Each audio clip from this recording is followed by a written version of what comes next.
Edward's Express.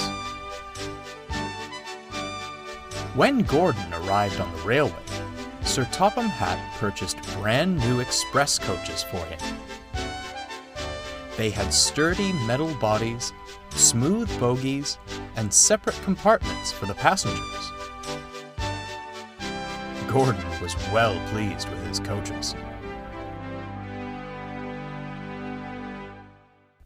The old coaches felt left out. They were made of wood, ran on axles, and had no individual compartments. Time and wear led the railway inspectors to see them as unworthy of the main line. The coaches were most upset. "Cheer up," smiled Edward as he shunted them into the carriage sidings. "You'll still be useful on the branch line trains." "Branch lines?" they shuddered.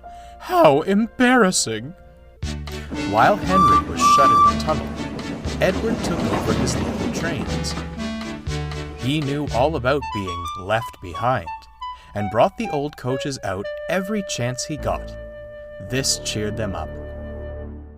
Until Gordon voiced his opinions. "A pity," he sniffed, "but that's the price of progress. Why, even you would have been a prime express engine at one point, Edward. I suppose it's only natural that modern engines require modern coaches." "Is that so?" smirked Edward. "Why, I think you'd look most distinguished pulling these old dears." "Oh, no thank you," Gordon harumphed. "They'd be open-top carriages before I even reached top speed. Now these are proper coaches," he finished, eyeing the express behind him. "Is that what they are? I thought someone had stretched out the goods vans, and you were doing some real work for a change," laughed Thomas. Edward couldn't help but chuckle, and Gordon fumed out of the station.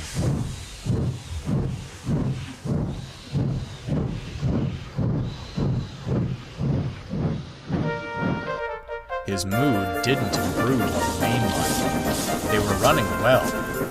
Too well. "Settle down, Gordon," scolded the driver. "You'll do a number on yourself. Make no mistake." Real work, muttered Gordon. "I'll show those engines a thing or two about real work."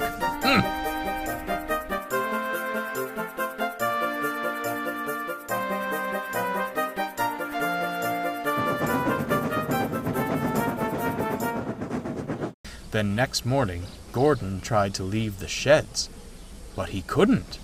"What's happened to me?" he groaned. The crew inspected him and quickly found the problem. "Something's wrong with your tender brakes," sighed the fireman. "And with how you were going about yesterday, I'm not surprised." "And you thought the old coaches were the ones who would fall apart," laughed Thomas. Edward shot him a look. "This is no time for teasing, Thomas. The express must go out on time." "And how?" grunted Gordon. "You aren't strong enough to pull those coaches, Edward." Edward glanced at the coaches in the carriage sidings. And then he spotted something else.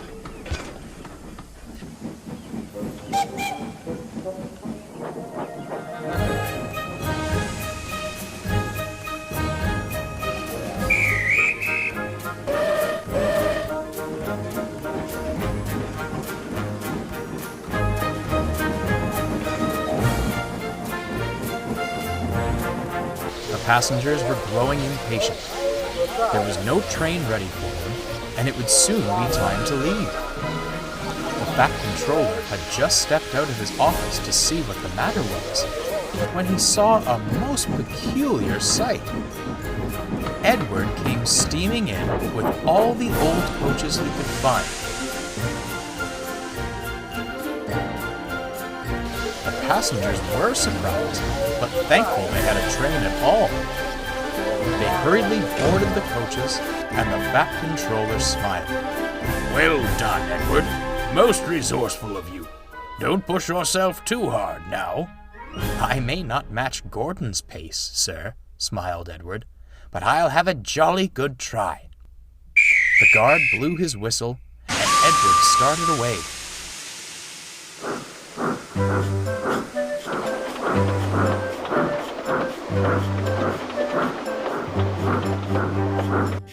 Soon, he was coasting down the main line, making excellent time. He whooshed through the tunnel, giving Henry quite a surprise. "Go on, Edward! Go on!" he cheered.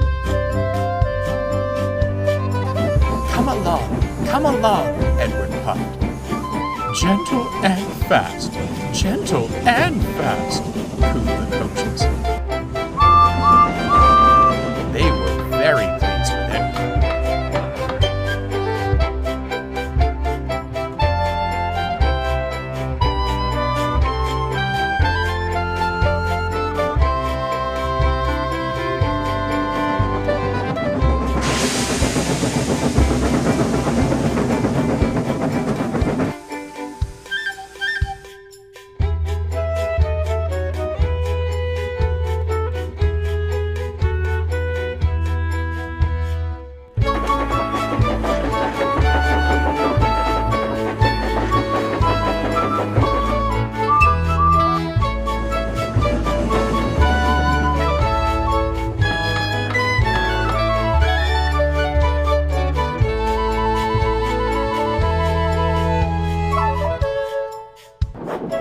At the last station, the passengers cheered and thanked Edward. The engine at Vickerstown was most amused, but looked on with admiration. Edward just smiled. He was thankful for a rest and a drink. When he returned to Soto, Edward spoke kindly to the old coaches. "Well, dears, how did you fancy a return to the glory of the Express?" "Oh, it was lovely, Edward," smiled one. "Although," added another, "perhaps you were right. Some leisurely branch line work sounds most enticing." "Well," Edward laughed, "I'd say it's time for a well-earned rest in the carriage shed. Come along." That won't be necessary." Gordon slunk up alongside. "The Fat Controller has given me temporary reprieve from the rigors of mainline work to rest my wheels," he stated grandly. "I shall escort these fine coaches to the shed." "That's not what he said," smirked Thomas. "He said you were to shunt in the yard until you learned not to be so big in the smoke box." "Take us away, then. Double quick. Chop, chop," ordered the old coaches. Edward and Thomas laughed. Gordon went red in the face and shuffled silently away.